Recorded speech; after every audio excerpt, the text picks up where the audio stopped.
Welcome back to Late Edition. We're talking about the extent of Iraq's weapons threat with the former United Nations weapons inspector, Scott Ritter, and Frank Gaffney. He's president of the Center for Security Policy, a former Pentagon official. Frank, let me pick up a lot of emailers. A lot of people write me, and they point out Scott Ritter was a Marine, served during the Persian Gulf War, spent years on the scene there. He comes with a great deal of authority, with personal expertise. If he says the Iraqis really don't represent much of a threat to the U.S., why is he wrong? Well, again, I just call you back to what he was saying before, and I think he is today saying Iraq doesn't represent much of a threat. I can't square the two, but let's get off this because, you know, I think people in this country are smart enough to be able to say, well, when he first left the country, he said one thing. Today says something different, and whether you acknowledge that or not, Scott, you are saying something different. The question is a matter of judgment. Do we, on the basis of what we've known about Saddam Hussein, we know of his ambitions, which Scott previously has attested to have weapons so that he could have weapons of mass destruction specifically, chemical, biological, nuclear, and ballistic missiles to deliver them. Given what we've known about this man for so many years, given what we've seen, the lengths to which he's gone, the sacrifice he's imposed on his people to pursue those weapons because, as Scott said, he wants to be a regional power, even indeed a regional superpower, is there anything in the past 4 years that would cause us to say he's not continuing to work on those problems and that he could do so without our being absolutely certain it's going on? And can we, this is really the bottom line, can we afford to operate on the premise that he's not a threat when all of this background and history and sorry story for his people attests to the other? Go ahead, Scott. Again, you know, let's be absolutely clear. You know, there's a great deal to be concerned about.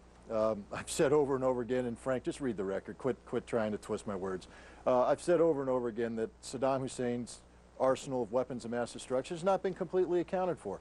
But I've also been very clear that, you know, while there are great concerns, 95% of this has been accounted for, verifiably dismantle all the factories, all the production equipment, most of the product. And this isn't my figures. Rolf Akeyes, who oversaw this period of disarmament from 1991 to 1997, these are his figures. We have fundamentally disarmed Iraq. That's his terminology. The fact is, there's a lot to be concerned about. We need to get inspectors back in. But now we're talking going to war. Now we're saying that Iraq poses a grave and imminent threat to the national security of the United States. And this is where we have to be careful. Yes, we need to be concerned. Yes, we need to focus on getting weapons inspectors back in. But someone's going to have to show to me how Iraq suddenly went from being, you know, contained and fundamentally disarmed. And remember, even though I say we couldn't account for everything, even though I say we couldn't account for everything, from 1994 to 1998, we monitored Iraq's weapons programs, their factories, with the most intrusive on-site monitoring and inspection program in the history of arms control, and never once found any deviation, never once found retained prohibited capability or reconstituted. So, Frank, you show me how Iraq's reconstituted in the last 4 years. Stop talking and let me show you. Go ahead. No, you don't tell me to stop talking, Frank. Let's just say he runs the program. You don't. Let's just say that it's 90 to 95% disarmed. Let's just say, for the purpose of discussion, that 4 years ago, when you left, there was fundamental disarmament of Iraq. You yourself have talked about the fact that the United States knows Saddam retained the technical expertise, the cookbooks, I think, as you once put it in the New Republic, to get back into this business. You yourself said within 6 months he could be back into this business. So that's 6 months, 3.5 years ago. Now let me just ask you, if you had evidence, as I believe the United States government has evidence, that he has done what you warned he would do, that he has pursued in exactly the way you said he would, using existing scientific skills, using existing resources, using existing technology, that you didn't take away by your own admission that was there.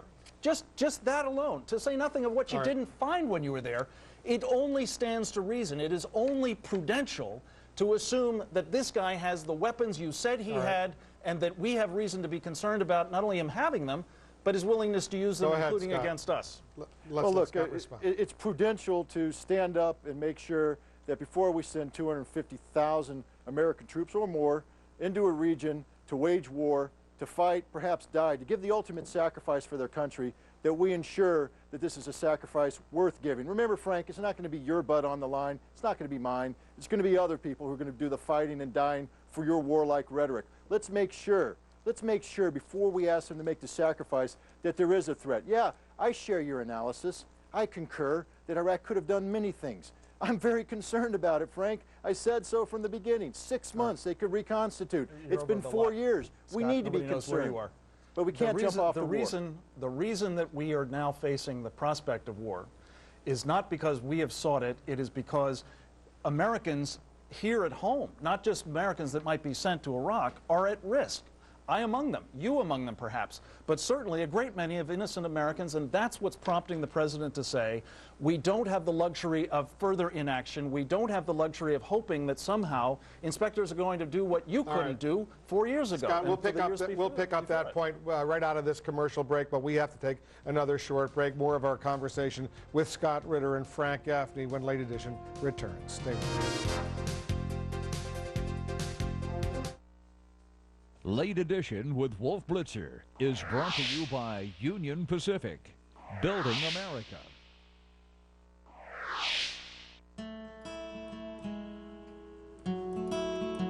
In the 1860s, we began connecting a continent, building a network so powerful it would transport an entire nation into the future.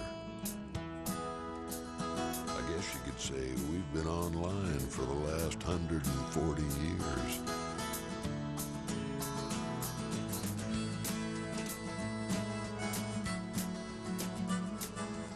On the WB Monday. You quit your job, you grow this ugly-ass beard, and you move us to the middle of Nowheresville, USA. A lifetime together. That new doctor you just moved here, he's your father, right? Yeah, if you use the term father loosely. A lifetime as strangers. Nobody even looks me in the eyes anymore. But here, they will finally meet. I'm making pancakes. You want some? Somewhere between father and son. What the hell? That's my boy.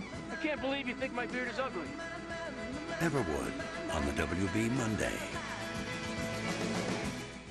I hope this finds you. I think of you every day. I miss being asked for my advice and loving you enough to always tell you the truth. I'm still here, you know. When you need me, when you're ready, love always, God. Our hearts, our minds, and our doors are always open. Tired of playing the mortgage rate game? You know, when you hear one of those ads that promise you the moon and you call up only to find out that the points are too high and there are hidden fees attached? Well, at ditech.com, there are no games. Right now, we're offering a second mortgage with a no closing cost option. You can be pre-qualified over the telephone or online. Use the money to pay off credit cards or for home improvements, whatever you want. Do it now before the rates go up. ditech.com. Call 1-800-71-FIXED.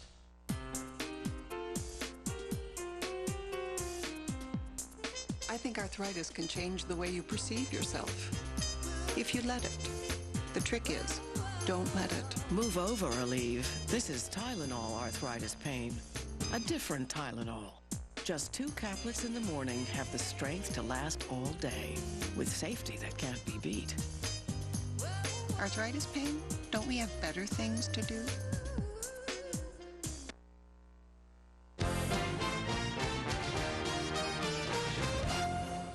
Welcome back to Late Edition. Scott Ritter, I want you to listen to what the President told the United Nations General Assembly on the issue of weapons inspections on Thursday. Listen to this.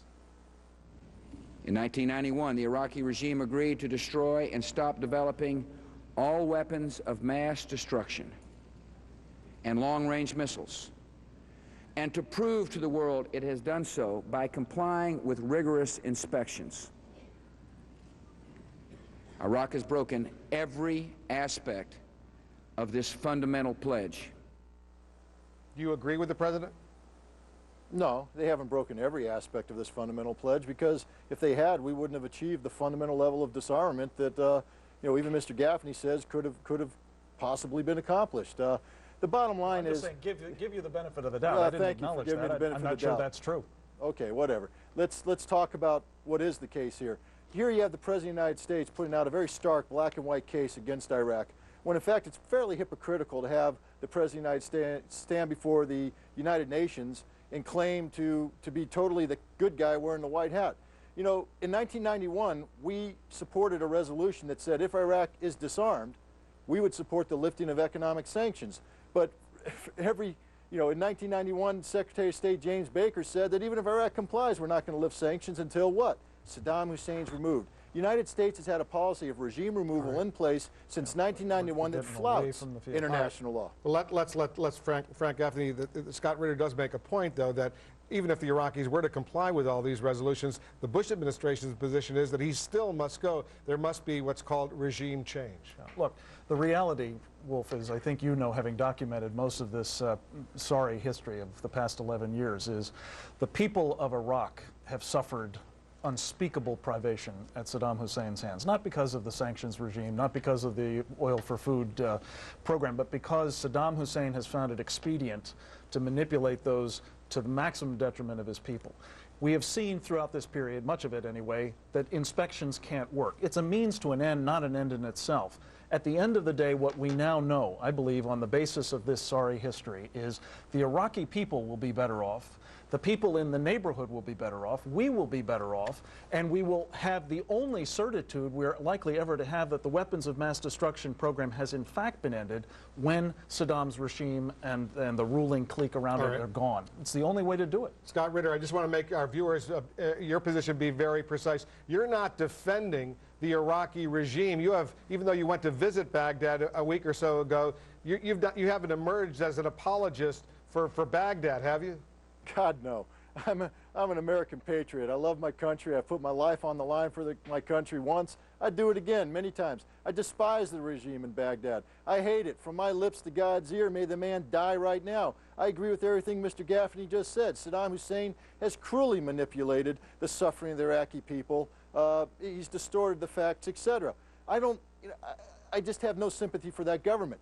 I do hold my government to the highest possible standards, and I'm not going to stand by while my government does something that's wrong. We need to ensure that if we're going to run a prosecution against Saddam Hussein, it's a clean prosecution. We can't distort the facts. We can't plant the evidence. We have to do it right. All right, those are serious allegations that Scott Ritter makes. You know, planting evidence, things along that line. What's your response?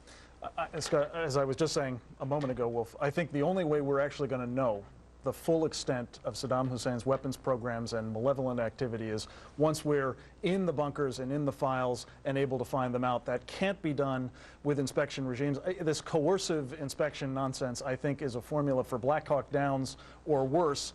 It has to be done, I believe, subsequent to regime change. And Scott, I trust that you mean what you say and you don't mean to be anything other than a patriotic American, but I can tell you you're being used by Saddam Hussein's regime right now, and you're coming across to the normal people like an apologist for his regime. I hope that you won't do it. That's your interpretation, Mr. Gaffney. I'm just telling you how it's being read by millions of Americans right now across this country. There's 268 million Americans, and I guarantee you the majority of them don't share your opinion. All right. Well, I'm not sure they share yours either. We're gonna have to continue this debate on another occasion. Frank Gaffney, Scott Ritter, thanks for joining us here on Late Edition. Thank you. Thank you. And coming up, we'll get the military's perspective on Iraq with the former NATO Supreme Allied Commander, General George Jalwan. But up next, Pakistan. It's a key U.S. ally in the war against terrorism, but will it support new military action against Iraq? We'll have a special interview with that country's president, General Pervez Musharraf. Late Edition will continue right after this.